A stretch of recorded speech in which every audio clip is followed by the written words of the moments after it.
하나님의 말씀 봅니다. 하나님의 말씀은 사도행전 10장 17절에서 33절, 신약성경 204쪽입니다.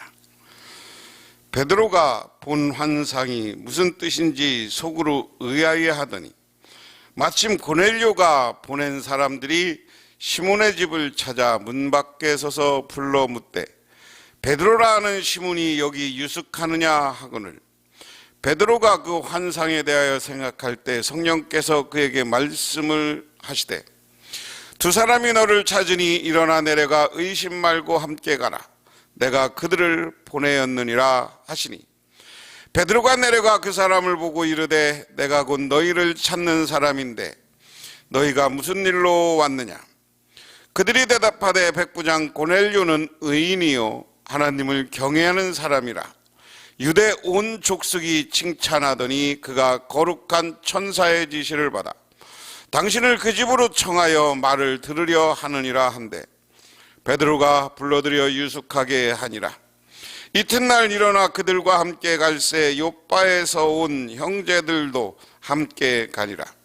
이튿날 가이사랴에 들어가니 고넬료가 그의 친척과 가까운 친구들을 모아 기다리더니 마침 베드로가 들어올 때 고넬료가 맞아 발 앞에 엎드려 절하니 베드로가 일으켜 이르되 일어서라, 나는 사람이라 하고 더불어 말하며 들어가 여러 사람이 모인 것을 보고 이르되 유대인으로서 이방인과 교제하여 가까이 하는 것이 율법인 줄은 너희도 알거니와 하나님께서 내게 지시하사 아무도 속되다 하거나 깨끗하지 않다 하지 말라 하시기로 부름을 사양하지 아니하고 왔노라.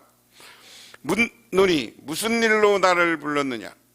고넬료가 이르되 내가 나흘 전 이 밤 때까지 내 집에서 제 구시 기도를 하는데 갑자기 한 사람이 빛난 옷을 입고 내 앞에 서서 말하되 고넬료야, 하나님이 내 기도를 들으시고 내 구제를 기억하셨으니 사람을 요빠에 보내어 베드로라 하는 시몬을 청하라. 그가 바닷가 무두장이 시몬의 집에 유숙하니라 하시기로 내가 곧 당신에게 사람을 보내었는데 오셨으니 잘하였나이다. 이제 우리는 주께서 당신에게 명하신 모든 것을 듣고자 하여 하나님 앞에 있나이다. 아멘. 지난 시간에 두 경건한 사람이 있다.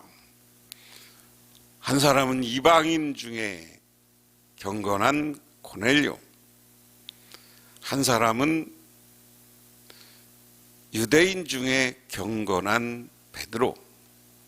이 두 사람이 오늘 만나는 이야기입니다. 이 이야기를 통해서 저는 오늘 제목을 거부할 수 없는 복음 그랬습니다. 이방인이었지만 그도 하나님의 말씀 예수 그리스도의 복음을 전해지는 것을 막을 수가 없다. 지금까지 베드로가 편견 속에 살았고 그의 율법에 충실하게 살았지만 하나님이 그걸 깨고 이방인에게 복음을 전하라는 것을 베드로도 거부할 수 없었다. 그런 의미에서 오늘 생각을 해보면 그렇습니다. 본문은 베드로를 중심으로 두 만남을 기록하고 있습니다. 고넬료가 보낸 세 사람이 와서 베드로를 만난 이야기와 베드로와 6사람이 가서 고넬료를 만난 이야기, 가이사랴에서 요빠까지는 48km입니다. 고넬료의 하인들과 군인이 오후 5시에 출발해 그 다음 정오가 약간 넘긴 시간에 요빠에 도착했습니다. 베드로와 동행자는 하룻길을 걷고 그 다음 날 오후 3시쯤에 가이사랴에 도착했다. 시간상 약 2배가 차이 난다. 이는 군인들의 행군과 일반의 걸음 속도의 차이다 그랬습니다. 가이사랴에서 요빠, 여기 가이사랴에서 요빠까지는 48km다 그랬습니다. 48km면 보통 군인들이 행군할 때 1시간에 4km씩 행군합니다. 그러면 10시간이면 40km고요. 12시간을 군인들의 행군 속도로 행군해야 도착하는 걸어가야 거리고요. 그런데 그렇게 해야 되는데 오늘 시간을 계산해 보면 하루 정도 더 들었죠. 하루가 더 지난 거리다. 그 이야기는 뭐냐? 군인들은 4km씩은 일반인은 걷는데 하루에 1시간에 4km 걷기 쉽지 않아서 그 시간 차이는 있다 하는 것을 설명하는 거고요. 먼저 오늘 출발은 뭐냐? 17절에 베드로가 본 바 환상이 무슨 뜻인지 속으로 의아해 하더니 그랬습니다. 베드로가 자기가 본 환상이 무엇인지 의아해 했다. 디에프레이라는 말은 의아하다라는 말은 원래 매우 당황했다라는 말입니다. 이것은 무덤에 있던 시체가 없어졌든지 저녁에 감옥에 가던 사람이 다음날 성전에 뜰 때 같이 결코 일어나지 않은 일이 죽은 세례 요한이 부활했다는 소식과 같이 전혀 가능성이 없으나 그것밖에 생각할 수 없을 때 사람의 생각과 내면을 표현할 때에 쓰는 말이다 하는 겁니다. 지금 제가 읽은 걸 정리하면 뭐냐면요, 의아하다는 말이 왜 당황했다. 당황하는데 어떻게 당황해? 죽은 사람이 살아난 거 보면 당황하는 거예요. 이게 그 얘기. 그때 이 단어를 썼다는 거예요. 의아하다, 당황했다. 오늘 베드로도 유대인의 율법에 사로잡혀 있는 사람인데, 야, 너 가서 저거 먹어. 예? 뭘 먹어? 이거 먹어. 뭐를요? 이 얘기거든요.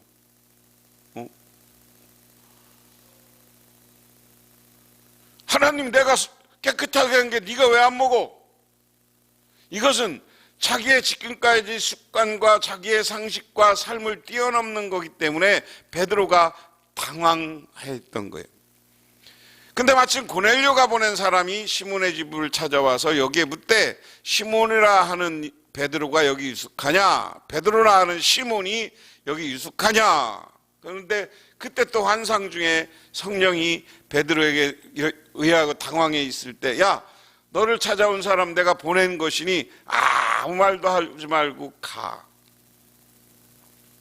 베드로가 내려가서 네가 나를 너희가 찾는 사람이 바로 나다. 왜 그러냐? 그러니까 그들이 대답하되 고넬료라고 하는 백부장 고넬료라는 의인이 하나님을 경외하는 사람이라. 의인이 있는데 하나님이 경외하는 사람이다 하는 거예요.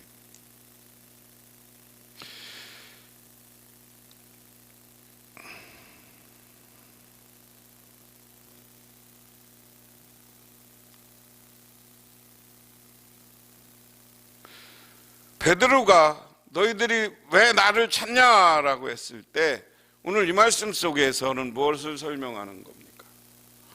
지금 고넬료라는 사람을 소개하고 있습니다. 고넬료라는 사람은 의인이고 경건한 사람이고 많은 사람들에게 인정받고 베푸는 사람이다. 그러면서 다시 그럼 가자 그러고 가는 거죠. 베드로가 불러들여 유숙하게 하니라. 사람들이 고넬료를 막 칭찬해. 그리고 그들을 불러들여 유숙하겠다. 하룻밤 잤다는 거예요. 이튿날 일어나 그들과 함께 갈새 요빠에서 온 어떤 형제들과 함께 가니, 이튿날 가이사랴에 들어가니 고넬료가 그의 친척집 가까운 집을 모아 기다렸더니 그랬습니다. 여기 보니까 왔고요, 하루 자고 갔어요. 이튿날 아침에 일찍 일어나서 갔는데 가이사랴 요빠에서 친구들과 같이 갑니다. 친척들과. 그리고 가서 고넬료가 하루 정도 가서 그 다음날 도착했다. 오늘 이튿날 가이사랴에 들어갔다. 그러니까 아침에 시작해서 하루면 갈 수 있는 것인데 이튿날 간 거 보니까 시간이 꽤 걸렸던, 가다 섰다 이제 했다는 거. 그래서 아까 제가 이 시간 설명한 겁니다. 그리고 가니까 고넬료 집에 많은 사람들이 모여 있어요. 고넬료와 고넬료를 아는 사람들이 모여 있습니다. 그리고 베드로가 그 집에 들어오자마자 그 발 앞에 엎드려 절았다. 여기 엎드려 절하는 것은 동양이나 서양이나 최고의 상대변에 대해서 예의를 갖추는 것을 이야기하죠. 더불어 말하면 들어가되, 그러면서 이제 자기의 관습을 오늘 28절에 이것을 왜 누가가 이 구절을 넣었을까? 베드로가 한 말이기도 하지만, 이르되 유대인으로서 이방인과 교제하며 가까이 하는 것이 의법인 줄을 너희도 알거니와 하나님이 내게 지시하사 아무도 속되다 하거나 깨끗하지 않다 하지 말라 하시거늘 부름을 사용하지 아니하고 왔노라. 묻노니 무슨 일로 나를 불렀느냐? 자, 와서 먼저 지금까지 자기들이 갖고 있는 율법, 자기들이 갖고 있는 여러 가지 이야기를 하는 거예요. 야, 우리들의 기준으로 얘기하면 우리 유대인들은 니들하고 사귀고 니들하고 만나고 같이 식사하면 안 돼. 밥 먹고 그러면 안 돼. 교제하라는 말, 교제하고 그러면 안 돼. 그럼 우리는 엄격히 금하고 있지. 너 알고 있지. 그런데 여기서 중요한 건 하나님이 환상 중에 나타나서 내가 가라고 해서 왔다. 이야기는 오늘 이 말씀은 베드로의 새로운 선언이기도 한 거예요. 야, 우리의 관습은 안 되지만 우리는 하나님의 뜻대로 새로운 인생을 살자, 새로운 공동체를 만들자, 새로운 교회를 만들자 하는 표현이에요. 그래서 자기는 하나님의 말씀에 수용해서 왔다. 그러니까 고넬료도 자기 이야기를 해요. 고넬료가 이르되 내가 나흘 전 이맘때 내 집에서 제구제 기도 갑자기 한 사람이 빛난 옷을 말하되 고넬료야, 하나님이 내가 기도를 들으시고 구제를 기억하시니 사람을 요바에 보내어 베드로라 하는 시몬을 청하라. 그 바닷가 무드장이 시몬 집에 이숙하니라 하시기로. 자, 여기 진정 거부할 수 없는 복음이 확장되기 위해서는, 이방인에게도 새로운 복음의 역사가 시작되기 위해서는 진정한 믿음의 만남이 있어야 됩니다. 한 믿음은 뭡니까? 이 진정한 만남을 위해서는 자기들의 율법보다 하나님의 명령이 중요한 거예요.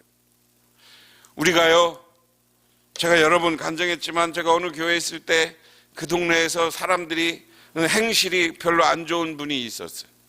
그러니까 그분이 교회에 오니까 다 목사님한테 와서 그들의 목사님, 저 여자 믿지 마세요. 저 여자 믿지 마세요. 아주 독하고요, 남편을 두들겨 패기도 하고요, 아주 그냥 동네 못된 행실은 다 아는 사람이에요. 이게 선입견이거든요. 그렇지만 하나님의 뜻은 어디 있습니까? 그렇게 문제가 있음에도 불구하고 그분이 교회에 나오고 예수를 믿게 시작했다면 우리는 그를 새신자로 영접하고 그와 새로운 친교, 새로운 관계를 맺어야 되는 것이다. 그래서 오늘 33절에 내가 곧 당신에게 사람을 보내놓으셨으니 잘하였나이다. 이제 우리는 주께서 당신에게 명하신 모든 것을 듣고자 하여 하나님 앞에 있나이다. 오늘 제일 중요한 게 우리는 하나님 앞에 있다. 이제부터는 관습, 율법, 이건 오늘 이달리아의 백부장이면 사회 계급적으로는 고넬료가 훨씬 높아요. 엘리트예요.